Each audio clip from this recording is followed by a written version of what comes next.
Welcome to English Baba channel. Class 9 English Kaveri book से poem number 3 है canvas of soil. आज हम करेंगे इसके एनसीईआरटी सॉल्यूशन और क्वेश्चन आंसर। तो जल्दी से वीडियो को लाइक कर दो। आई होप चिल्ड्रन आपने वीडियो को लाइक कर दिया है और अभी तक चैनल को सब्सक्राइब नहीं किया तो सब्सक्राइब कर दीजिए सो दैट आपको हमारे सारे अपडेट्स मिलते रहें। क्वेश्चन नंबर 1 है, read the poem again and complete the summary. ये यहाँ पे कुछ फिलअप्स दिए गए हैं, ये भरने हैं। तो ये देखो इस पोएम में क्या बताया है। जिस तरह से एक आर्टिस्ट होता है वो कैनवास के ऊपर ब्रश के स्ट्रोक मारता और पेंटिंग बनाता अपने स्किल से, उसी तरह से जो सॉइल है, जो मिट्टी है, जो लैंड है, जो जमीन है, उस पे जो गार्डनर है वो अपनी मेहनत से बीज लगाता है और उसको बहुत सुंदर फूलों में चेंज कर देता है। तो देखो इसमें क्या आएगा, द डैश इज पोर्ट्रेट, पहले वाले में आएगा earth. The earth is portrayed as rich palette। Palette क्या होता है, कोई भी आर्टिस्ट बहुत सारे कलर्स यूज करता है तो उसके पास एक इस तरह की प्लेट होती है जिसमें काफी सारे कलर वो रखता है या रखती है। वेयर गार्डनर्स, गार्डनर का क्या है ये, dreams, DREAMS, dreams flourish in the form of, जब उस पर फूल खिल जाते हैं हर जगह तो उसको ब्लॉसम बोला जाता है ना। तो पहले में अर्थ, दूसरे में ड्रीम्स और तीसरे में ब्लॉसम्स। अब नेक्स्ट देखिए, द गार्डन फ्लावर्स क्या कर जाते हैं, ब्लूम कर जाते हैं, अलग अलग कलर आ जाएगा है ना, खुशबू आ जाएगी। Into a beautiful display of different, यहाँ बी इन्होंने दिया हुआ है और MS दिया हुआ है तो इसके बीच में LOSSOM, ठीक है, ब्लॉसम हम भर देंगे। रिजेबलिंग अ पेंटिंग, और जिस तरह से एक आर्टिस्ट पेंटिंग बनाता है उसमें काफी सारे कलर होते हैं, ऐसे ही गार्डन में जब कई तरह के फूल खिल जाते हैं उनके अलग अलग कलर होते हैं, वो एक पेंटिंग की तरह दिखते हैं। तो फर्स्ट में ब्लूम, दूसरे में ब्लॉसम और थर्ड में पेंटिंग। नेक्स्ट देखिए, each garden likened to wide कांच, जो गार्डन की जो जमीन है जिसपे फूल उगेंगे वो बिल्कुल एक कैनवास की तरह है। तो पहले में इन्होंने CAN, यहाँ C लिख देंगे, यहाँ ANV और AS, canvas. Integrated art and life, और आर्ट और लाइफ छिपी होती है, ठीक है। नेक्स्ट में आया through the efforts of gardener, भाई गार्डनर कहीं ना कहीं छोटे छोटे बीज लगाता है और फिर उसी में से लाइफ, भाई प्लांट भी तो लिविंग होते हैं। Transform into a still life paintings, जैसे पेंटिंग होती है ना, जब आपने पेंटिंग बनाई तो उसको आप काफी टाइम तक देख सकते हो, सालों तक, ऐसे ही ये भी एक पेंटिंग लगता है। इसके बाद चिल्ड्रन हमारा है, select the appropriate title for the stanza from those. 3 stanza है इस पोएम में, 1 2 3। ये पूछ रहा है, ये 5 टाइटल दिए हैं, इनमें से कौन सा टाइटल कौन से स्टेंजा के लिए आ रहा है। तो यहां देखो आंसर देखेंगे, जो हमारा स्टेंजा 1 है, ठीक है, स्टेंजा 1 है, उसके लिए ये वाली, ये सबसे बढ़िया है, अर्थ एंड पॉसिबिलिटीज। अब क्यों है बढ़िया वो भी देख लीजिए, क्योंकि स्टेंजा 1 में बात हुई है अर्थ की और पॉसिबिलिटीज की, देख रहे हो, पैलेट ऑफ अर्थ, ठीक है जी, मिल गया आपको। अब स्टेंजा 2 को हम मिलाएंगे नेचर्स वर्क ऑफ आर्ट।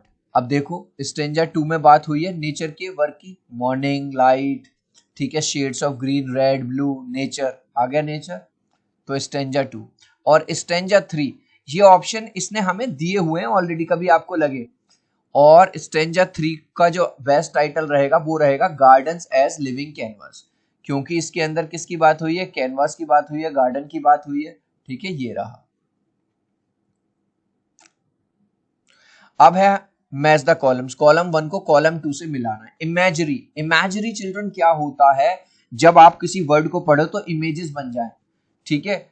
तो यहां पे इसको मिला देंगे आप नंबर 4 से, इसके आगे मैं लिख रहा हूं नंबर 1, ठीक है, क्योंकि देखो कलर्स, तो कलर्स आ गए आपके दिमाग में, ब्रश स्ट्रोक्स आ गए, ब्लॉसम मतलब फूल खिले हुए, शेड्स ऑफ ग्रीन।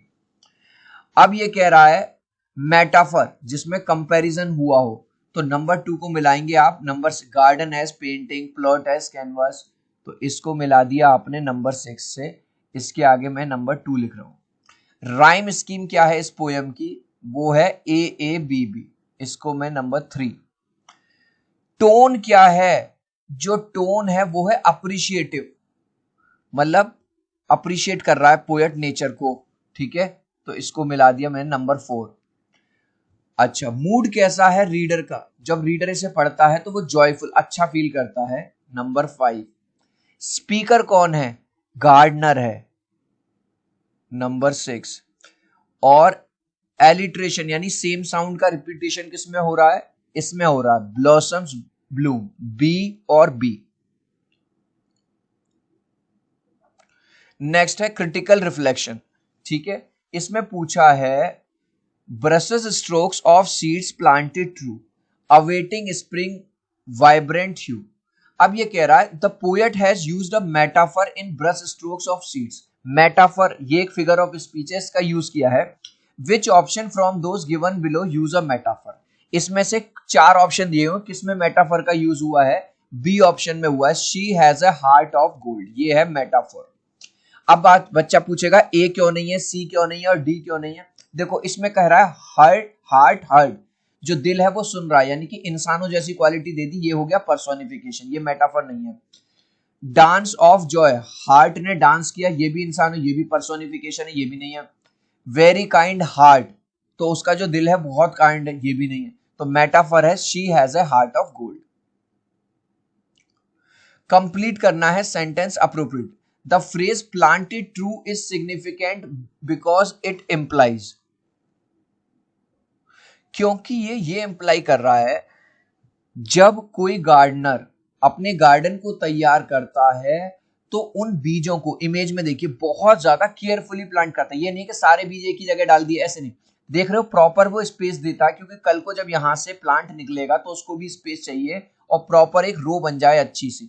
तो बस आंसर में आप ये लिख देंगे that the seeds are planted carefully, जो सीड्स होते हैं उनको बहुत केयरफुली प्लांट किया जाता है। Next, why has the poet use the word hue instead of colours?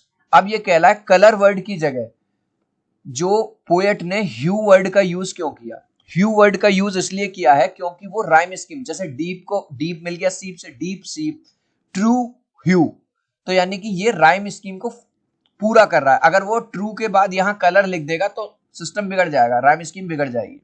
तो बस आंसर में लिख दीजिए the poet used hue to maintain rhyme with true, क्योंकि वो ट्रू के साथ क्या करना चाहता है? राइम बनाना चाहता है, इसलिए। कंप्लीट द फॉलोइंग, इसको जैसे समर के साथ हॉट लिया, समर में क्या होगी? गर्मी होगी। जब स्प्रिंग आएगा तो क्या होगा?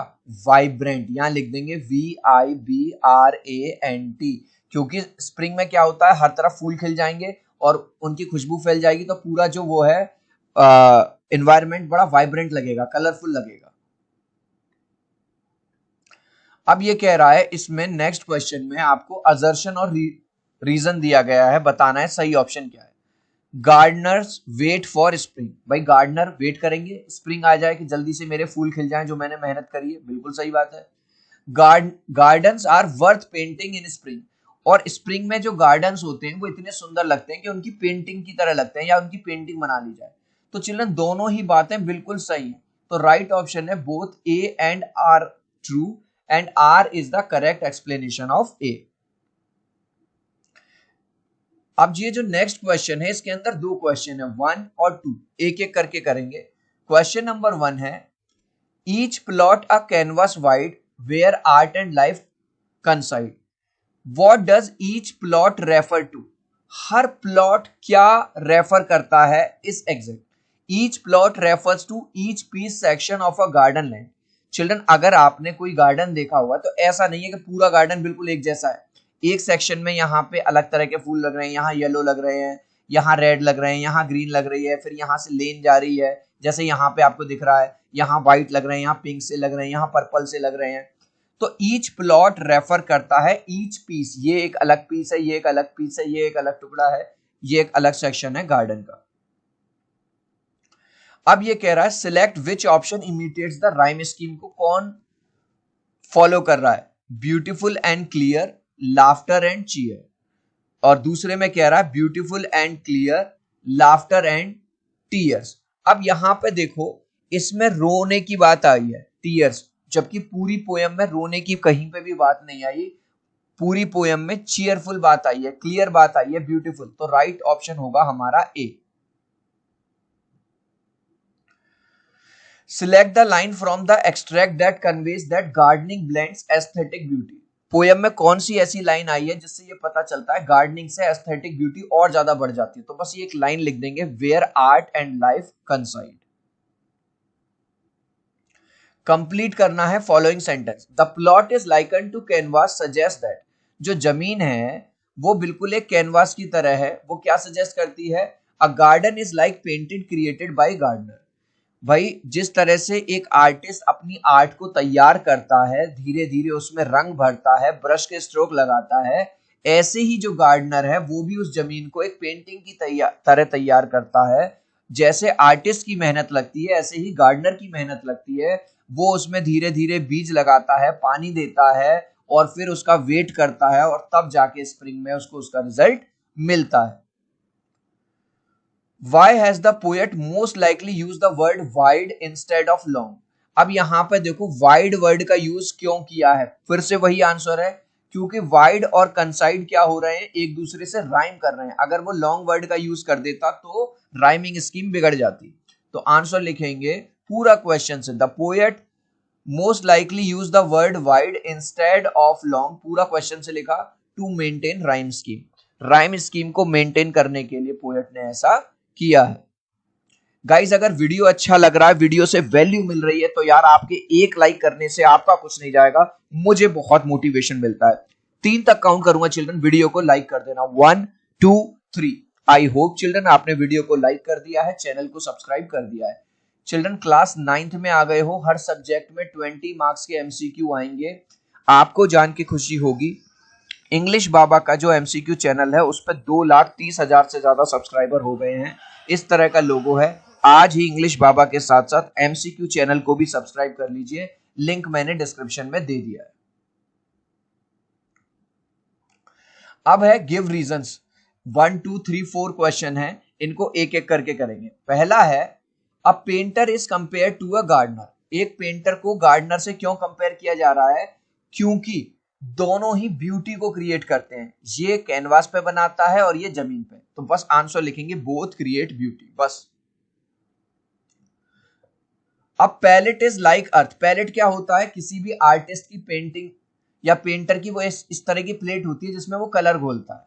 अर्थ की तरह क्यों है? क्योंकि अर्थ पे कई तरह के फॉरेस्ट हैं, अर्थ पे कई तरह की लेक्स हैं, यानी कि अलग अलग तरह के कलर्स हैं अर्थ पे। तो बस आंसर लिख देंगे दोनों में ही कलर हैं, because both hold many colours. इसमें भी काफी सारे कलर्स हैं और हमारी अर्थ में भी काफी सारे कलर्स हैं। The brush strokes are like seeds because. अब देखो जब कोई आर्टिस्ट अपनी आर्ट बनाएगा कैनवास पे, तो ऐसा तो है नहीं कि बस कैनवास रखते ही बन गया। उस पे कहीं पे वो रेड कलर के स्ट्रोक मारेगा, कहीं ग्रीन, कहीं कुछ कहीं कुछ कहीं कुछ, धीरे धीरे धीरे धीरे। ऐसे ही जब गार्डनर गार्डन को रेडी करेगा तो ऐसा तो है नहीं कि आज बनाया और कल रेडी हो गया। भाई पहले वो उसमें सबसे पहले जमीन को तैयार करने के बाद बीज लगाएगा। तो बस आंसर में आपको क्या लिख देना है? Because both are starting point of creation. यहां से इसने ब्रश मारना शुरू करा, ये स्टार्ट हुआ, और इसने बीज लगाना शुरू किया, तो ये इसकी स्टार्टिंग हुई। A canvas is similar to a garden plot. क्यों एक कैनवास जो है वो गार्डन प्लॉट की तरह क्यों है? क्योंकि दोनों ही स्टार्टिंग में बिल्कुल खाली होते हैं, ब्लैंक होते हैं। जब इस पे आर्टिस्ट अपनी आर्ट करता है तो ये एक ब्यूटीफुल पेंटिंग बन जाती है। उसी तरह से जब गार्डनर इस पे काम करता है, बीज लगाता है, पानी देता है, और जब स्प्रिंग आता है तो इस पे ब्लॉसम यानी बहुत अच्छी। तो आंसर लिखेंगे both are surfaces on which beauty is created. Artist अपनी ब्यूटी क्रिएट करता है कैनवास पे और एक गार्डनर अपनी ब्यूटी क्रिएट करता है लैंड पे, उस जमीन पर। अब है भाई आंसर द फॉलोइंग क्वेश्चन, एक एक करके इसको आंसर करेंगे। क्वेश्चन नंबर 1 है how does the metaphor brush strokes of seed enhance the understanding of gardening as an art form. अभी हमने पढ़ा था जिस तरह से एक आर्टिस्ट अपने ब्रश के स्ट्रोक से पेंटिंग को कंप्लीट करता है, सुंदर बनाता है, उसी तरह से जो एक गार्डनर है जब वो बीज लगाता है और उस जमीन को ब्यूटीफाई करता है। तो आंसर में क्या लिखेंगे पूरा क्वेश्चन से? Brush strokes of seeds enhance the understanding of gardening as an art form. मजा आ गया पूरा। Because both are starting point of creation, क्योंकि दोनों का ही ये स्टार्टिंग पॉइंट है। एक अपने ब्रश लेता है और स्टार्ट करता है, और एक अपने बीज लेता है और स्टार्ट करता है।